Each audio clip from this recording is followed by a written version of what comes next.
Play video, play VideoPlayMuteCurrent. Time 0-100, duration time 256, loaded, 0% 0-100 progress, 0% 0-100 progress, 0% stream. TypeLIVERemaining. Time -2 to 56, share playback rate 1. Chapters descriptions off, selected description, subtitles off, selected subtitles. Captions settings, opens captions settings, dialogue captions off, selected captions default, selected audio track full screen. This is a modal window.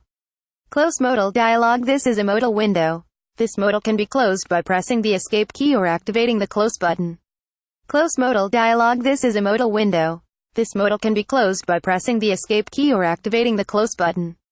Pause VideoPlayMuteCurrent. Time 0-03, duration time 0-09, loaded, 0% progress, 0% stream. TypeLIVERemaining. Time 0-05, playback rate 1. Full screen caption settings, dialog, beginning of dialog window. Escape will cancel and close the window. Text color white, black, red, green, blue, yellow, magenta, cyan, transparency, opaque, semi-opaque, background color black, white, red, green, blue, yellow, magenta, cyan, transparency, opaque, semi-transparent, transparent, window color black, white, red, green, blue, yellow, magenta, cyan, transparency, transparent, semi-transparent, opaque, font size 50%, 75%, 100%, 125%, 150%, 175%, 200%, 300%, 400%, text edge style non-raised, depressed, uniform drop shadow, font family proportional sans serif monospace sans serif proportional serif monospace serif casual script small caps defaults done. Remember when Billy Idol could see what a jerk Glenn was, but Julia couldn't? Thankfully, S character came to her senses and the wedding singer can now celebrate 20 years since S. Robbie declared his love for her in the movie's final moments. Even in a pre-punch drunk love world, it became clear in that moment that the comedian behind Billy Madison, Happy Gilmore, and Opera Man had many layers to spare. While the movie's setting was a mere 12 years before its production, it was still more than enough time to examine many of the styles and trends everyone had left behind. Well, most everyone. You know what's beautiful is, I'm still so out of date anyways that my clothes still match the 85 style, Sandler told E.T. on the 1997 set. I have to admit, I thought that my Brady wardrobe couldn't have gotten any worse, said Christine Taylor, who had starred in the Brady Bunch movie and a Very Brady sequel before taking the role of Barrymore's best friend. Well, little did I know. Welcome to the mid-80s. On his third leading movie, Sandler was about to play the most grounded, level-headed role of his career up to that point. To maintain the standard level of insanity fans had come to expect in his films, Sandler brought out the big guns, one of them being Steve Buscemi, who gave the best 1 minute and 52-second long performance ever put on film. It's astounding how many funny things were packed into that short window. Even more incredible is how the movie is barely out of the opening credits when this transpires, and somehow the film just gets better after that.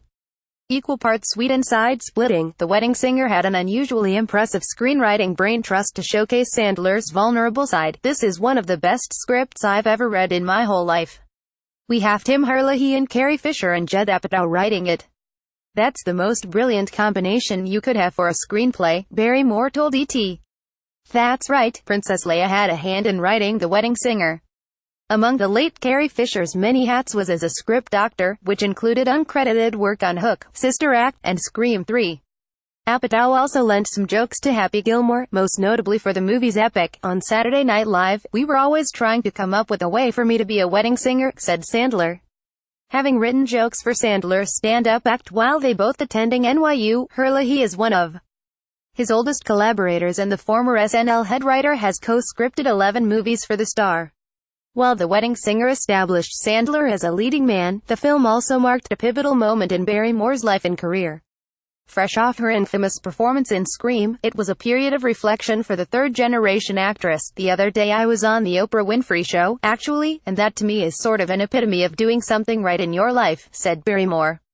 And I remember being there and she said, "How do you feel about your life?" And I said, "I think my life has become like a fairy tale. And I've never thought that before, that I could have a life like that, but I do." It's worth mentioning that Ever After would be released the following summer, drew Barrymore and Adam Sandler in The Wedding Singer. New Line Cinema. While Sandler has a small circle of frequent big-name co-stars, Barrymore is the only actress who has played his on-screen love interest more than once. After 2002's 50 First Dates and 2014's Blended, the two have co-headlined a romantic comedy in each of the last 3 decades. When the two sat down with E.T. in 1998 to promote the movie's release, they recalled meeting each other for the first time over coffee. "We had a nice time talking about real stuff," said Sandler. "I knew her for 1 minute and thought I could tell her everything. Just being with Drew, you feel very safe. I always knew that. I found him so wonderful and talented. And he writes music and plays instruments and acts and does comedy. He's an incredibly witty person. I was fascinated to get to know him," said Barrymore. Performing opposite Sandler turned out to be a dream scenario for her. Having acted since age 6, when she made her screen debut in E.T. the Extraterrestrial, Barrymore had been around the industry long enough to appreciate the actor's enthusiasm and positive attitude throughout the shoot.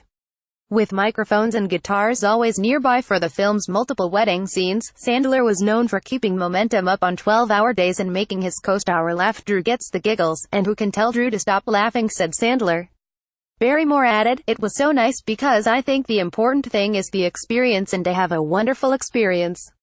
That's what we had." As the pair promoted their rom-com Blended in 2014, she described to E.T. how they've remained compatible partners 16 years later. "We have each other's back. Always." Related content.